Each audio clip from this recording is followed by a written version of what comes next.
Greetings, everyone, and welcome to Back to Ashes. Before I get started today, please take a moment and look here on your screen and wish everyone a happy birthday here in August. From myself, happy birthday to you all, and I hope your day is as special as you are. I'd like to take a moment and also acknowledge the elite members of the channel. Thank you for your continued love and dedication to this channel and myself. I appreciate you more than I can put into words. With all of that being said, it is now time to go back to ashes. For once we arise from the ashes, we are a bigger, brighter, stronger, and a happier person every day.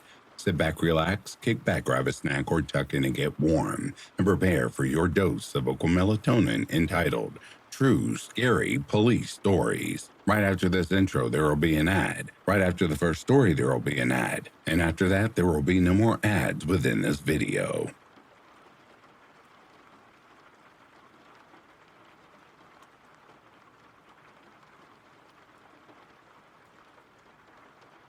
I've been on the force for over 2 decades now, staring into the abyss of human frailty night after night. But some calls burrow under your skin like parasites, whispering secrets you'd rather not hear. It started with that godforsaken 3:42 a.m. dispatch on what should have been the tail end of a ghost quiet midnight shift. I was parked in my unit near the station lot, scribbling the last details on a mundane vehicle burglary report, the kind that numbs your soul with its predictability. The radio crackled to life, shattering the silence like a bone snapping in the dark. Priority welfare check on an elderly female, single resident. The 911 call had been incomplete. Nothing but shallow, ragged breathing on the line, followed by unintelligible whispering that slithered through the static like a voice from the grave. The dispatcher had tried to confirm the address, called back repeatedly, but got only dead air. Protocol kicked in hard for open lines like that, especially from a landline tied to a senior living alone. You treat it as high priority because the unknown festers, and in the witching hours, the mind conjures horrors that logic can't dispel. I acknowledge immediately. Unit 12 en route, ETA 4 minutes. And Officer Rivera, my partner that shift, tailed me in his cruiser. 2-car response was standard. You never walk into the void solo, even if it smells like a simple medical. The shadows hide too many surprises, and vague intel like this, it reeks of something coiled and waiting. We pulled up to the modest 1-story bungalow off Claimant Drive, its front porch light casting a sickly yellow glow that bled into the fog-shrouded lawn. Curtains drawn tight, like eyelids over secrets. No flicker of movement inside. No sounds but the distant hum of the city's underbelly. The front door was locked, unyielding as a tombstone. We knocked, pounded, really, and announced ourselves. Police department. Ma'am, are you okay? We're here to check on you. Silence answered, thick and mocking, as if the house itself was holding its breath. Rivera and I circled the perimeter, flashlights slicing through the gloom like knives. Rear door secured, windows intact, no fresh tracks marring the dew-slicked grass. The place looked undisturbed, but that stillness, it wasn't peaceful. It was predatory, like the calm before a predator strikes. A radio dispatch for EMS and fire forced entry on a possible medical emergency. No response from inside. They arrived in 6 agonizing minutes, and we breached under Welfare Authority, Section 403, allowing us to shatter the barrier when exigent circumstances whisper of injury or death lurking within. The door gave way with a groan that echoed too long in my ears, and as we stepped over the threshold, a chill seeped into my bones, unrelated to the night air. The house was clean, but untouched in a way that screamed abandonment, like time had paused mid-breath. TV off, lights dim except for a flickering nightlight in the hallway that cast elongated shadows dancing like specters on the walls. Rivera veered left. I pushed down the hallway, each step creaking underfoot, as if the floorboards resented our intrusion. I found her in the bedroom, seated in a recliner by the window, the corded landline phone cradled in her lap like a lifeless child, fingers loosely curled around the receiver, eyes closed in what might have passed for serene repose. No trauma, no defensive wounds, no signs of forced anything. Peaceful, almost. Too peaceful. But she was cold. Stone cold. I've got 25 years under my belt, EMT certified before the academy, and I know death's touch. No pulse at cardioid. Or radial. Skin waxy and cool. Liver mortis pooling and purple bruising along her lower limbs. Rigor faint but undeniable. She'd been gone for hours, my gut said. Later confirmed by the ME as shortly before 1:30 a.m. And yet, dispatch had logged the 911 call at 3:39 a.m. after she was dead. The recording haunted me. 38 seconds of open line, starting with heavy, uneven breathing that rasped like a final gasp from beyond. Then the whisper, faint, not words exactly, but a tone slithering low, intimate, as if murmured not to the dispatcher but to someone, something else in the room. A secret shared in the dark. Then silence. Click. We secured the scene. No forced entry. No struggle. No pills at a place. Nothing amiss. Her last contact? A grocery delivery 2 days ago. Rivera was unnaturally quiet on the drive back, finally muttering, "Sarge, how'd the phone come off the cradle if she'd been gone that long?" I had no answer, just a creeping dread that coiled in my chest. Call logs showed only the outgoing to 911. No redials, no tampering. Old rotary handset on a copper line, impossible to spoof. The call traced right back to inside the house. Forensics found only her DNA on the receiver. ME ruled natural cardiac arrest. No foul play, no history of delusions. Case closed. But it wasn't. I listened to that tape 3 times before filing my report. And even now, I keep a copy in my personal file. Not because I buy into ghosts or Hollywood nonsense. I'm facts and logic all the way. But this, it doesn't fit. Sometimes I lie awake, wondering if she sensed her end coming and reached out into some limbo state, or if whatever claimed her lingered, mimicking her final plea. She died holding that phone, but someone or something dialed after. It called us, drawing us into its web, and left us with questions that gnaw like teeth in the night. That unease followed me like a shadow, bleeding into the next call that came just weeks later, on a Tuesday that dawned gray and oppressive. Tenants in a rundown apartment complex, post-war relic from the mid-1950s, all concrete block and crumbling drywall. Started flooding, dispatched without complaints. Nothing new for those forgotten corners of the city, where despair breeds noise disputes and narcotics whispers. But this was different. A strong odor seeping from inside the walls of Unit 1B, like mildew laced with decay, sweet and sour, the kind that clings to your nostrils and burrows into your dreams. Some heard soft knocks at night, irregular taps, not rhythmic, just enough to unsettle, like fingers scratching from within.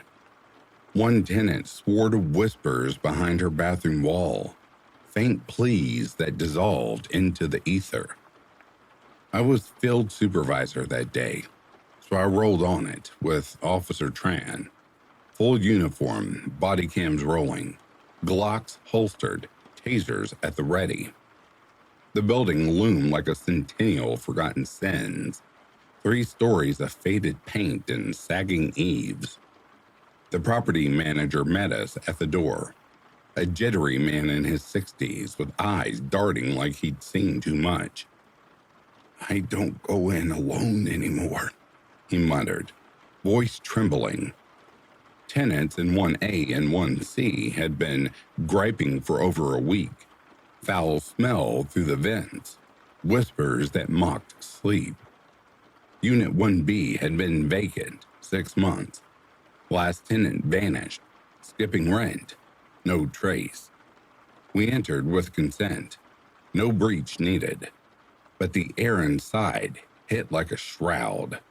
Stale, thick, pregnant with that odor. Old decay, not fresh rot, but something desiccated and insidious. Gloves on, N95s masking our faces, we cleared room by room. No squatters, no chaos, but the smell intensified toward the bathroom wall shared with 1A. Then it came.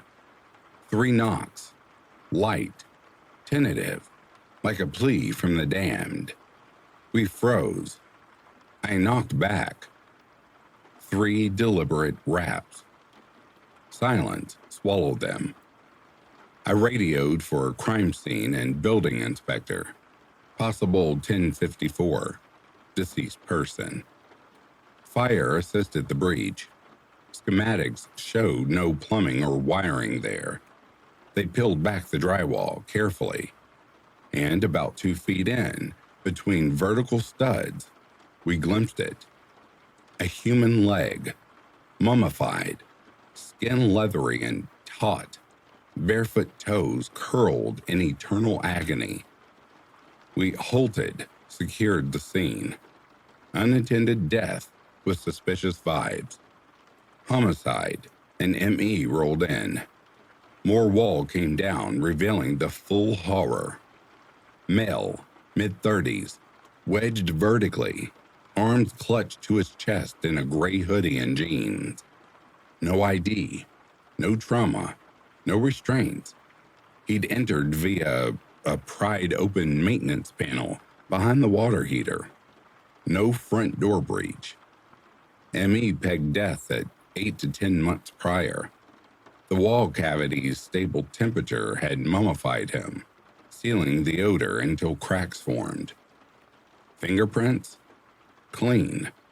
DNA and CODIS? No hits. Canvas turned up memories of strange noises a year back.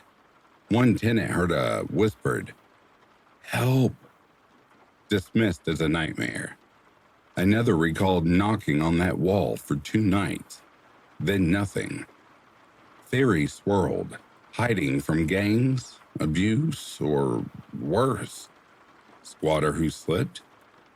But his position screamed intent. Crawled in, sealed away, like burying himself alive. No foul play evidence. Death undetermined. Identity unknown. Case cold. Yet the knocking lingers in my mind. Deliberate, not desperate. By the time we answered, it was too late. These calls, they connect in the dark recess of my thoughts. The dead woman's whisper on the line, the mummified man's taps from the wall. They echo like invitations from the other side, pulling at the threads of reality. I don't explain it anymore. I just know. Sometimes the dead reach out, and when they do, they drag a piece of you into the shadows with them. and in the quiet hours, I swear I hear them still.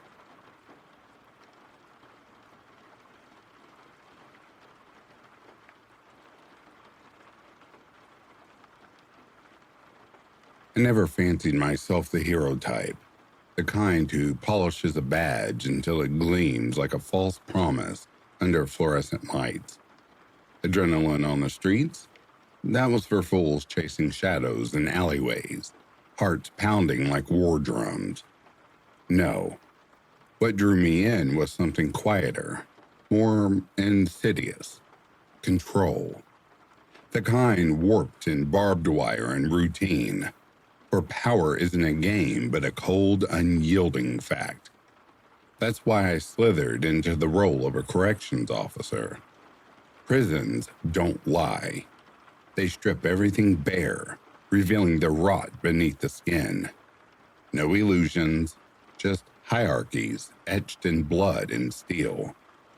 I thrived in the graveyard shifts, those unholy hours when the world outside slept, oblivious to the beasts we caged.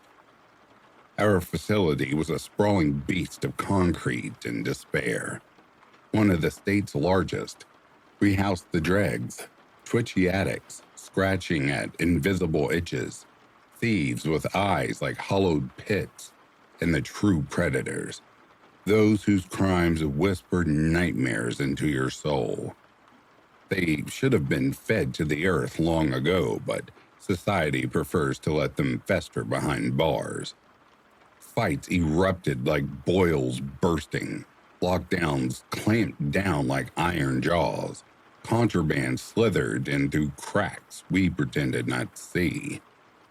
Riots in the yard left stains that bleach couldn't erase. It was never dull. It was a twisted symphony that kept you vigilant, because a single lapse could invite a blade to your throat, carving a grin where your screams would pour out. Over the years, I witnessed horrors that clawed at my sanity. Fights where eyes were gouged like overripe fruit. Suicides that painted walls in crimson regret. Mutilations that turned men into grotesque parodies of themselves. One inmate tore off his own ear with a shard of plastic, blood spraying like a ritual offering, just to escape the general population's maw. We had infamous ones too, names that curled the air if uttered aloud, souls so black they seemed to suck the light from the cells. But one dawn, something slithered out from the depths, a story I've buried deeper than graves, whispering only now to you, as if the shadows might finally claim me for my silence. It was a Tuesday, or was it Thursday? I don't know. The pre-dawn hours bleed into one another, a murky fog that dulls the edges of my memory. I clocked in at 5 a.m., clipboard clutched like a talisman, coffee steaming, bitter and black, chasing away the gritty burn in my eyes from a sleep too shallow, too haunted by echoes. The air reeked of bleach, masking urine, a perpetual miasma that clung to your skin like a second layer of guilt. As I made my rounds, I noticed Block B stirring prematurely, a hornet's nest humming with unnatural fervor. Showers weren't due yet. Routines were sacred. Disruptions a harbinger of chaos. I scanned the roster. 30 inmates, a volatile mix of lifers and short-timers, their collective malice buzzing like static in the air. Something gnawed at me, a prickling unease like fingers tracing my spine. No schedule change had been logged. The warden's whims were unpredictable, designed to keep the animals off balance. But this felt deliberate, deeper. The usual cacophony was absent. No jeers echoing off tiles. No slaps of soap, slick feet. No crude barbs hurled like darts. Instead, a low rhythmic thump pulsed throughout the corridors, wet and insistent, not the drip of faulty plumbing or the thump of a mop. It was organic, alive, like a heart beating in the walls, drawing me closer against my will. I keyed into the hallway leading to the showers. The door, a monolithic centennial of rusted steel. There, COs loitered like specters. Conley, with his dead fish stare. Jace, perpetually coiled like a spring. And Lupo, that twitchy sadist whose grin always hinted at unspoken cruelties, eyes gleaming with the promise of violence. They weren't posted. They lingered, arms folded, faces masks of quiet complicity. The air grew thicker, heavier, laced with a metallic twang that set my teeth on edge. "What's brewing?" I asked, halting at the threshold, my voice echoing too loudly in the oppressive quiet. Conley met my gaze, his head shaking imperceptibly, a warning etched into his pallor. "Don't," he murmured, the word slithering out like a curse. "Just don't." Lupo leaned against the wall, eyes fixed on the floor as if it held secrets, his lips twitching with suppressed amusement. Jace said nothing, his silence a void sucking in the tension. I'm not wired for blind obedience. Curiosity is a venom that courses through me, compelling me forward. As I advanced, the sound pierced the steel door. A scream, not feral or defiant, but raw gurgling, like a soul being dragged through a barbed wire. It echoed off the tiles, amplifying into something profane, a lament from the abyss. The trio didn't intervene. They stood like statues, unflinching, as if this were a ritual they'd sworn to uphold. "What the hell is unfolding in there?" I demanded, my heart thudding in sync with the wet rhythm. Jace finally broke, his voice a gravely whisper. "Chuck, new fish, Block's darling." It snapped into place like a lock tumbler. Charles went by Chuck. Fresh meat, 3 days in. His file was a tome of depravity, marked with a black tab and the warden's scrawl. High risk, protective custody, advised against. Charges that twisted your guts. Child assault, kidnapping, acts so vile they lingered in your mind like stains. In prison's savage ecosystem, he was plankton, chum for the sharks. Predators have their code. Even monsters despise those who prey on the innocent.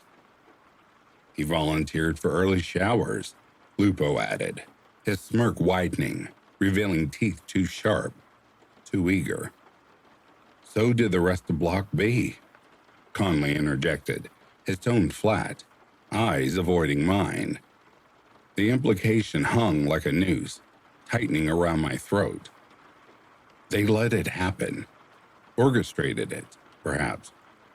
"You're saying we sold nothing," Conley got in, sharp as a shank. "Your early shift, first in, nothing more." Then the scream surged again, louder, a wet wail like a man unraveling from the inside out, birthing agony in reverse. I lunged for the door, keys jangling like chains of condemnation, but Jace barred my path, his bulk a wall of unyielding flesh. "Let it unfold," he hissed, eyes boring into mine, devoid of light. "This is justice. You know it. I know it." "Jesus Christ," I breathed, bile rising.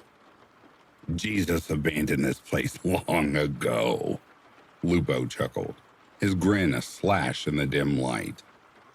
I froze, ensnared in that moment as a symphony of terror swelled, fists meeting flesh with meaty thuds, bones cracking like brittle twigs underfoot, something hissing, sizzling, like skin meeting flame. The stench assaulted next. Charred meat, acrid and foul, mingled with a coppery bloom of blood and the sharp tang of urine. A retch echoed from beyond the door, followed by laughter. Genuine guttural mirth, as if this were a carnival of the damned. An inmate's voice boomed, muffled but clear. "Remind him how it feels, boys." Another roared back. "Don't let him fade yet. We're just warming up." No cameras in the showers. Budget cuts had stripped them away, leaving blind spots where darkness thrived. No CO would testify. Complicity was our unspoken oath. "Why?" I whispered to no one, the question a feeble plea. Calmly answered as if reciting doctrine. "They crave it. And in return, model behavior. Everyone wins, except that twisted filth." "What if he doesn't walk away?" I pressed, voice cracking. Lupo snorted, eyes glittering. "Suicide, like the others before him." My chest constricted. A vice of ice. I loathed Chuck. His crime a poison that deserved eradication. But this wasn't justice. It was a primordial right. An offering to sate the prison's insatiable hunger, keeping the beasts placated with blood. The screams built to a crescendo, then ebbed into something far worse. Sobs, high and childlike. A grown man, 240 pounds of broken flesh, reduced to whimpering like a whelp in the jaws of wolves. "That's enough," one inmate barked. "He's shitting himself now." "Not yet," came the reply, laced with glee. "Not quite." Then the abyss deepened. Silence, profound and suffocating, broken by a roar of cheers, primal and triumphant. A voice, cold as grave soil, intoned, "Cut him." The scream that followed pierced like a dagger, shrill and desperate, a final plea swallowed by the void. Then nothing. Just the drip, drip, drip of mingled water and pulling on the tiles. A macabre metronome counting down to oblivion. Nausea roiled. My limbs were leaden, keys fused to my belt like shackles. Disassociation claimed me, a merciful haze as the world dissolved into nightmare. I'd seen savagery, stabbings that wept red rivers, burnings that left charred husks, a hanging where the rope danced like a lover. But this was orchestrated, sanctioned, a theater of horrors where we were both audience and puppeteers. Eventually, the door creaked open. 3 COs slunked in like shadows, murmuring into radios for a stretcher. No urgency, just the rote cleanup of spilled secrets. They wheeled Chuck out, a mangled husk clinging to life. Naked face bloated like spoiled meat. Blood crusted between his thighs where they excised his manhood with crude precision.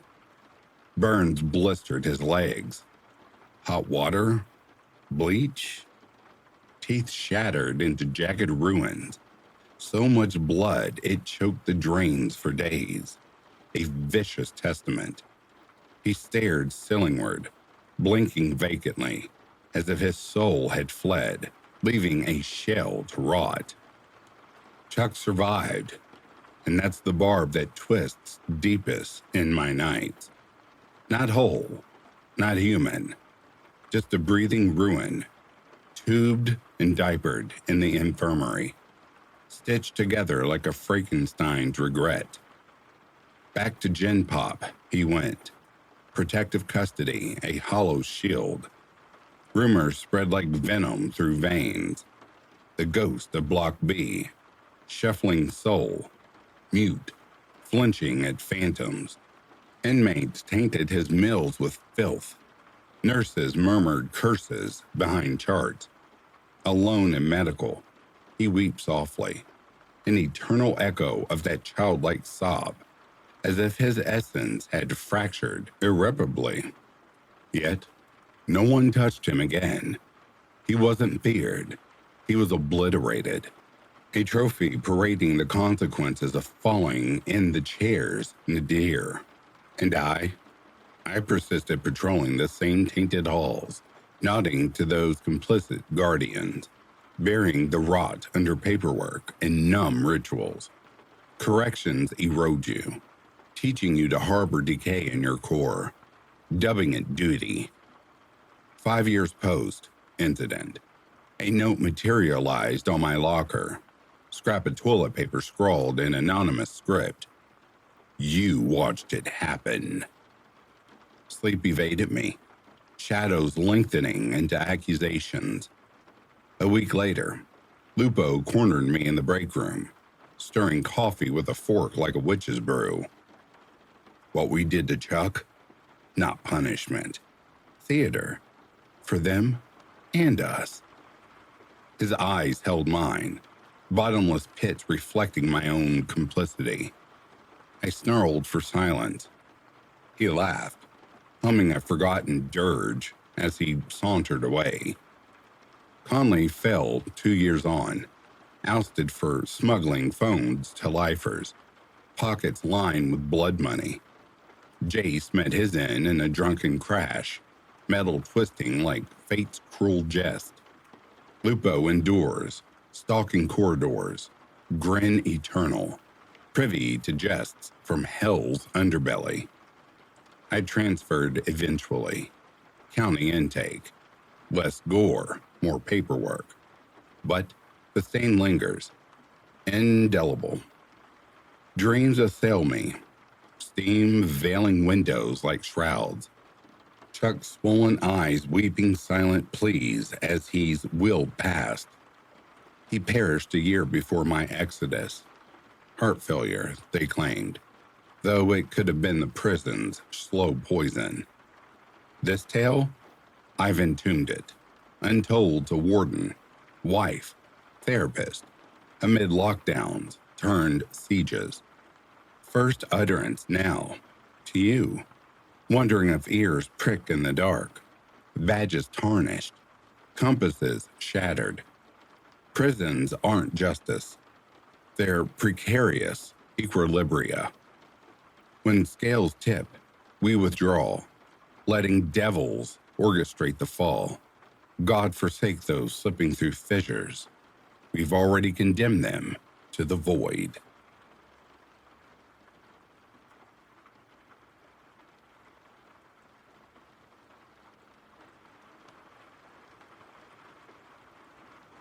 I've been an island state trooper for 6 years now, but some nights when the wind howls off the coast like a distant scream, I still feel like that wide-eyed rookie, stumbling into a nightmare that refuses to let go.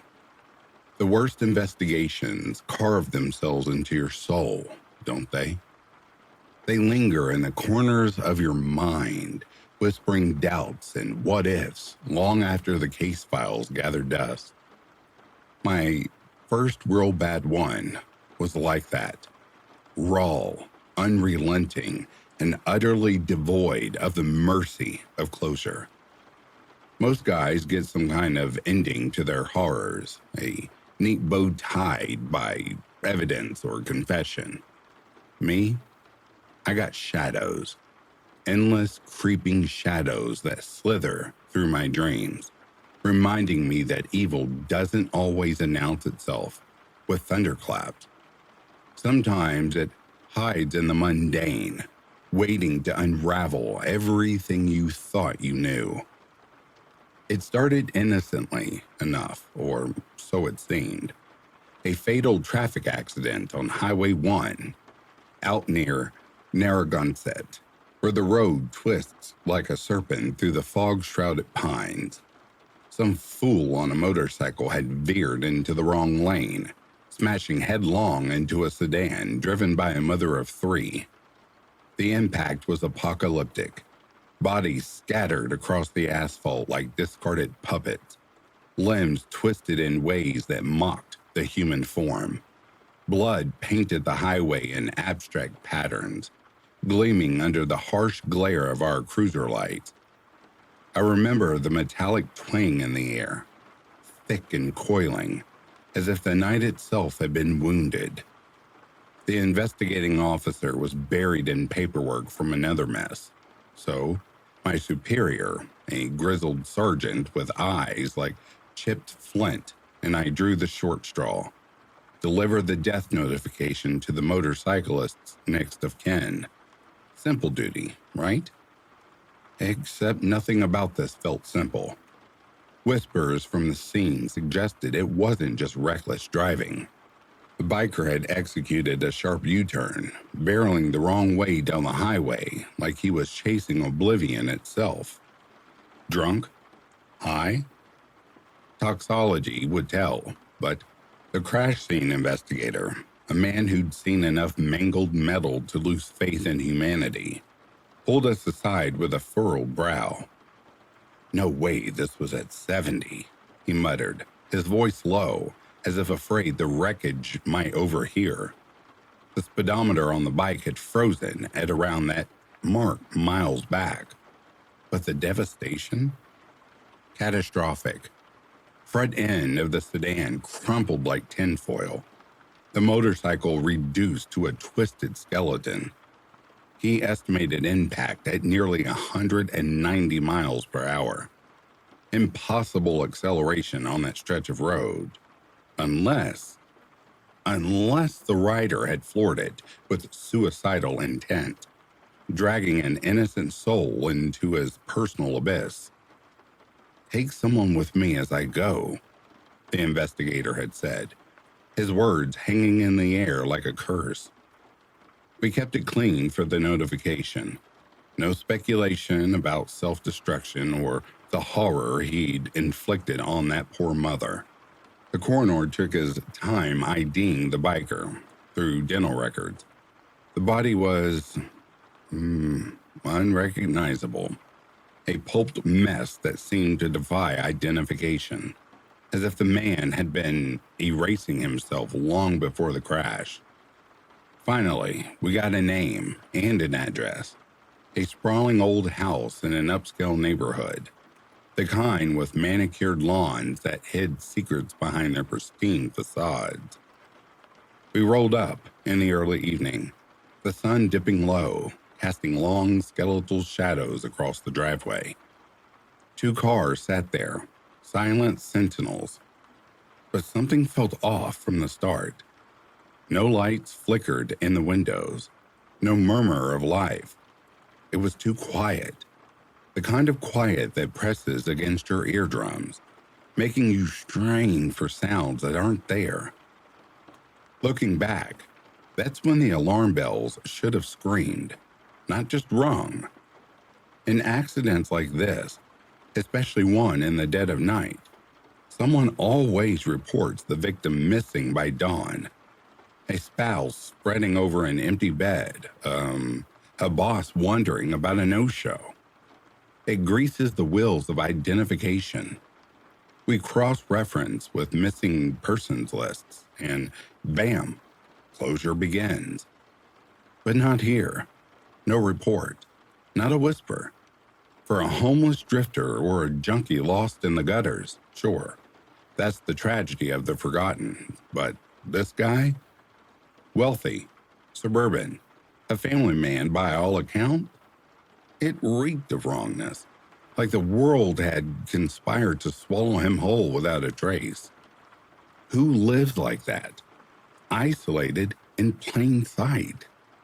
What kind of darkness festers in a home where no one notices your absence?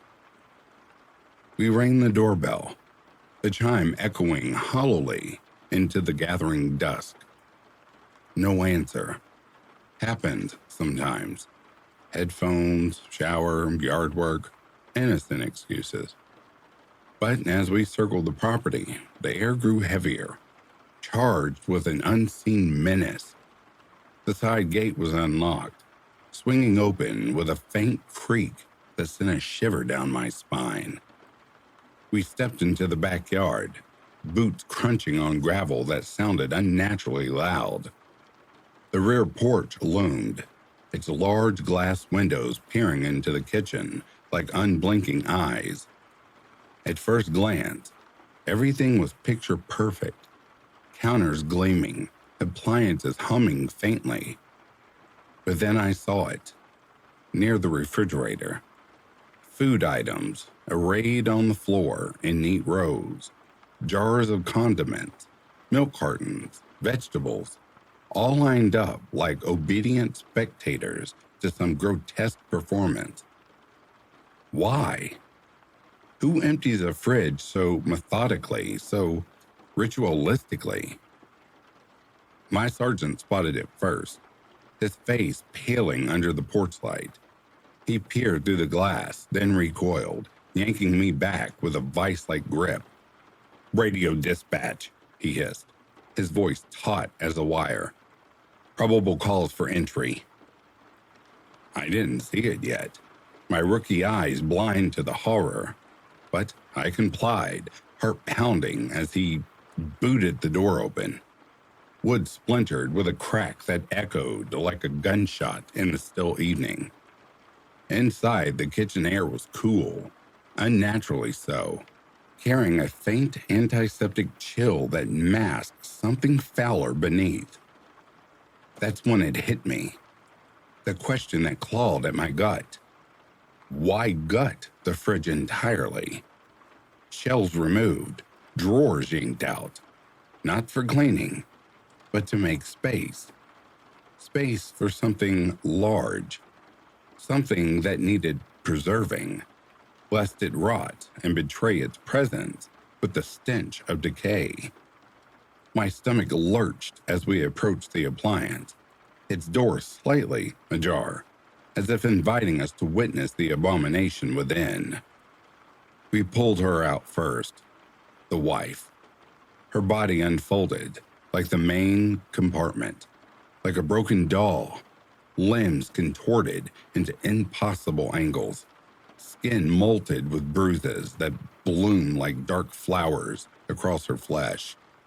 Beaten savagely, strangled until her eyes bulged in eternal accusation. And the infant daughter. Oh my God. The freezer. Tiny, fragile, folded like origami. Her cherubic face frozen in a silent scream. Purple welts marring what should have been innocence personified. They hadn't mattered to him. Discarded like refuse, crammed into cold metal tombs to stave off putrefaction. The scene burned into my retinas, a tableau of domestic hell that whispered of a madness deeper than mere rage. By then, the narrative coalesced in our minds. He'd slaughtered his family in a frenzy, then fled on that damn motorcycle, seeking annihilation on the highway. Guilt's final act. Evidence collection felt mechanical, a farce in the face of such brutality.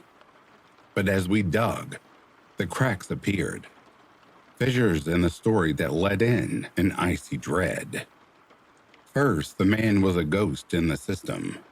No criminal record, not even a parking ticket.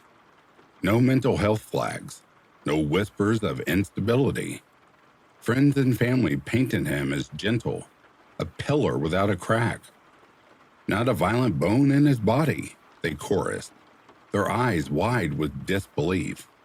Cell phones yielded nothing, no heated texts, no simmering resentment. Their marriage? A facade of bliss or something more sinister? A perfect illusion. Hiding what? Then the motorcycle. No one knew he owned one. Not a soul. Blank statements from 2 years back. Clean. No purchases.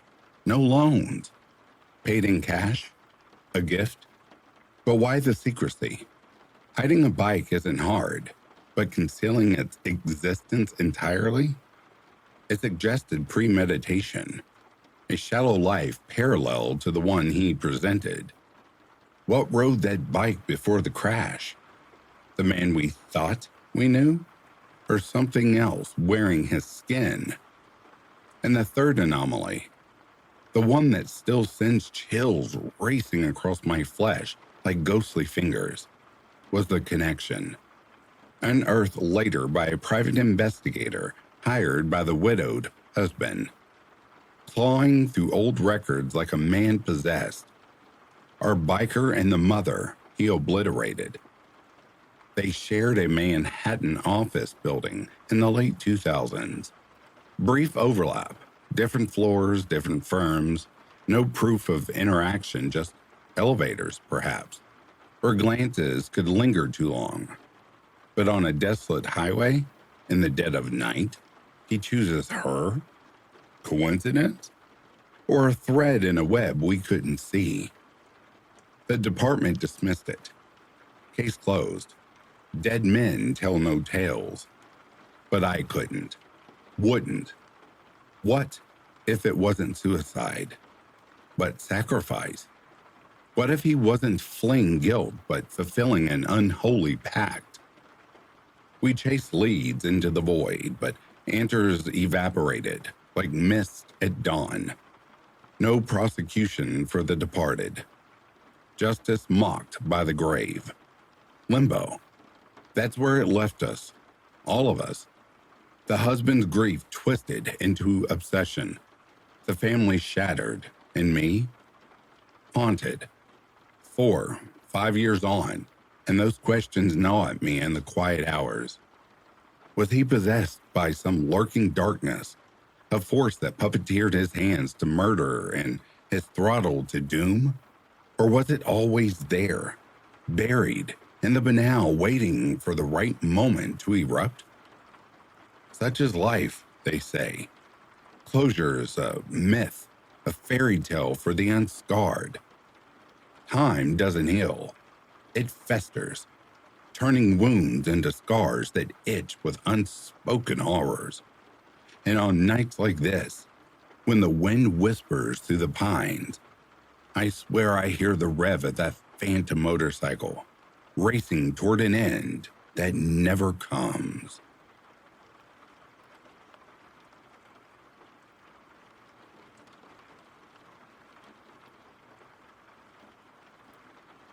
Never meant to become a cop. It was supposed to be a temporary fix, a steady paycheck after the Army spit me out like a spent cartridge. Something with benefits, enough to squirrel away cash for school or maybe wrenching on trucks in some quiet garage. But Denver, oh, Denver has teeth. It sinks them in slow, whispers promises of stability while it gnaws at your soul. 1 year blurred into 2, then 5, and before I could catch my breath, a decade had slithered by. I was patrolling the metro's underbelly, where the shadows stretched longer each night, hungry for the unwary. This was the mid-2010s, when the city began its descent into something feral, something that clawed at the edges of sanity. Blame the skyrocketing rent if you want to, or the fentanyl that slithered through veins like venom, turning people into hollow-eyed puppets, or point to the courts, that endless carousel of catch and release, where justice was just a cruel joke. But deep down, I knew the truth. Everything fractured at once, like a mirror shattered in the dark, reflecting back 1,000 twisted versions of reality. Tent cities sprouted like tumors Behind every grease-slicked fast food joint, needles glinting in playground sandboxes like forgotten fangs. The alleys reeked of urine and unspoken fury, a miasma that clung to your skin, seeping into your pores. And the people, they weren't just angry, they were unraveling. Threads of humanity fraying under an invisible weight, eyes darting like trapped animals ready to lash out at the first thing that moved. Often, that thing was us. Don't misunderstand. There were nights that passed in a haze of routine, almost bearable. Fitz, my partner, was a mountain of a man, slow-moving but sharp as a scalpel. He handled the brute force, the paperwork that felt like chains binding us to the desk. I was the quick one, the talker, diffusing bombs with words before they exploded into fists or bullets. We balanced each other, covering blind spots in a job that mirrored war, but with forms to file after the smoke cleared. Most shifts dragged us through 5 Points or Low Dew, haunting liquor stores and subway platforms where the fluorescent lights buzzed like swarms of angry insects. We'd break up brawls spilling out of the 7-Eleven on Black Street, the kind where blood mixed with spilled Slurpees on the linoleum. But every so often, a night slithered in that didn't fit the pattern, a night that burrowed into your marrow, festering like an untreated wound, reminding you the danger wasn't just physical. It was something deeper, something that whispered of chaos, lurking just beyond the veil of normalcy. I can still see that night etched into my mind, sharp and vivid, like a photograph developed in blood. The sky hung low, bloated and orange, from wildfire haze that choked the air, turning the city into a smoldering inferno waiting to ignite. Sirens wailed in the distance before our shift even began, a prelude to the madness, like the city itself was moaning in anticipation. Fitz nursed a styrofoam cup of gas station sludge, his massive frame crammed into the cruiser, while I flipped through unpaid parking tickets, fighting the pool of exhaustion. We just wrapped a noise complaint in Alameda, nothing but echoes of domestic despair, when the radio crackled to life, its voice cold and mechanical. 207 in progress, robbery, multiple suspects, corner of Vine and 18th, units respond. Fitz met my gaze, and in that split second, I felt it. A chill slithering down my spine, as if the night had exhaled a breath laced with malice. We ditched the cups, flipped the lights, and screamed into the fray. I remember muttering a silent plea. Let it be nothing. A drunk with a pocket knife, some fool swiping beef jerky. But luck had abandoned me long ago, and what we pulled into wasn't a robbery. It was a desecration. The laundromat lay gutted, glass shards glittering like broken teeth under the street lamps. Next door, the mini-mart had been eviscerated. Shelves toppled, contents spewed across the floor in a grotesque display. One clerk clutched a gash on his scalp, blood trickling down his face like tears from a wound that wouldn't heal. The other babbled into a phone, voice fracturing into hysteria. And there, in the epicenter of the carnage, stood two hulking figures, one wielding a crowbar like a scepter of doom, the other clutching a butcher knife, its blade catching the light in a way that promised agony. Fitz barked into the radio, his voice a low rumble of thunder, while I drew my weapon, the gripstick against my palm. The night deepened then, shadows pooling thicker, as if the alleyways were alive and watching. We flanked them. Fitz left, me right, hearts pounding like war drums, breaths shallow in the acrid haze. The suspects were mid-rant, weapon slashing the air, holding the block captive with her unhinged fury. One wore ski mask, distorting his features into something inhuman. The other hid behind his bandana, eyes gleaming like a feral madness, like a beast cornered in its den. "Denver PD!" I shouted, my voice slicing through the tension like a blade. "Drop the weapons, on the ground, now!" The crowbar wielder locked his eyes with me, unblinking, a statue of defiance radiating something darker than rage, almost a glee, as if he savored the impending violence. Knife Guy flicked his gaze into the alley, calculations whirring behind those wild eyes. Fight or flight. People always choose, and it's never the freeze you expect. "Do it now," Fitz bellowed, his sidearm steady as death. That's when Knife Guy bolted, pivoting like a shadow detaching from the wall, vanishing into the alley's maw. Fitz lunged at the crowbar thug, tackling him amid crashing metal and splintering wood. I didn't hesitate. I pursued, boots slamming pavement, lungs burning on smoke and dread.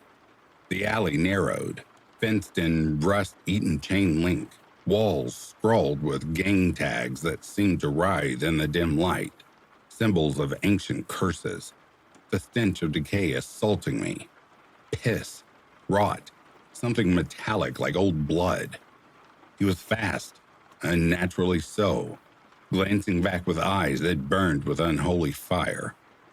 20 feet, 15, 10. I was gaining.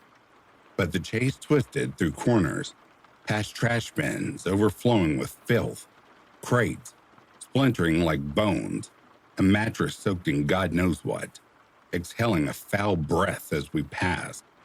He darted between two buildings, a slit so tight it felt like squeezing into a coffin. I followed blindly, emerging into a nightmare. Not one, 3. The fugitive skid to a halt before his accomplices, all masked, one with a baseball bat, another swinging a length of iron pipe like a pendulum of fate. Their postures shifted, panic flickering, then hardening into something predatory. I raised my weapon, words forming on my lips, but the pipe whistled through the air, cracking my forearm with a burst of white-hot agony. The gun flew, vanishing into the gloom like a lost soul. I reeled, pain exploding like fireworks in my nerves, arm dangling, useless. Instinct surged, arms up, from barroom brawls long forgotten. The back connected with my ribs, a sickening crack echoing into the confined space, driving me to my knees. They said nothing, not a word. That silence, it wormed into my mind, more terrifying than screams. Just grunts, impacts, the wet thud of flesh yielding. A boot to my stomach, forcing bile up my throat. Another stomp on my thigh, bone grinding. I curled fetal, shielding my head, visions flashing. My own gun pressed to my temple. Their laughter, a demonic chorus as they executed me in the filth. But the end didn't come. They melted into the shadows, leaving me broken, blood pooling, uniform sodden, time dissolved. Minutes, hours.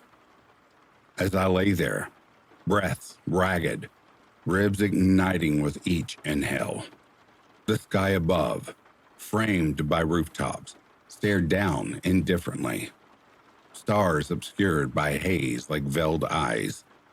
Sirens wailed nearby, mocking, not for me. Footsteps approached. I forced myself up, vision blurring through blood and tears. Fitz rounded the corner, another officer in tow, guns sweeping like scythes.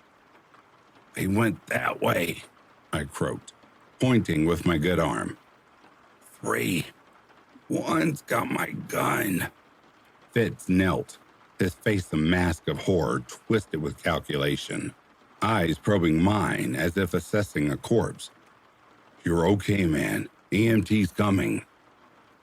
Then a gunshot shattered the night. Close, a quarter mile, followed by two more. We froze, the air thickening with omen. The other officer radioed, voice laced with dread. Fitz rose, squeezing my shoulder like a final farewell. "Stay down." They vanished, swallowed by the dark. I trembled, nerves aflame, stomach churning, sirens multiplied, a cacophony invading my skull, the city awakening like a beast roused from slumber. EMT arrived, a kid with eyes too innocent for this abyss, cursing under his breath as he probed my wounds. "Ribs busted to hell," I muttered, teeth chattering. "Arms gone." He worked silently, gauze and splint futile, against the ruin. More shots echoed, then a radio crackle. "Officer involved shooting, Vine and 20th, one suspect down." The world spun. Shouts, boots thundering past, cops swarming like insects on carrion. I was debris, discarded. Fitz returned later, blood on his sleeve, not his, jaw clenched, eyes boring into mine with unspoken horrors. He knelt. "He fired your weapon at us. Missed. I put him down." No relief washed over me, just a void, cold and echoing, as if part of me had been excised in that alley. The others were rounded up. 2 more arrests, weapons reclaimed, charges piling like accusations in a trial of the damned. They were gang scum, flexing for turf, underestimating the cops who chased into the void. Weeks blurred into recovery, doctors mending ribs, resetting arm, murmuring lucky. I nodded. Pocketed painkillers, clutched a slip deeming me fit for duty. I stared at it for days, then shredded it. No more patrols. I retired early, surrendered badge, uniform, the festering trauma. The city didn't care. Months later, another cop ambushed nearby, his death a footnote, devoured by the beast that is Denver. People ask if I miss it, the rush, the purpose. I miss the man I was, not the constant vigil, the metallic tang of fear at a suspect's twitch, the gunshots echoing like friends' final breaths. That night didn't end a shift. It unearthed something primordial, a darkness that lingers. My badge sits in a drawer, cold metal whispering forgotten vowels. Sometimes I hold it, fingers tracing its edges, wondering if the alleys still hunger, waiting for the next soul to wander in.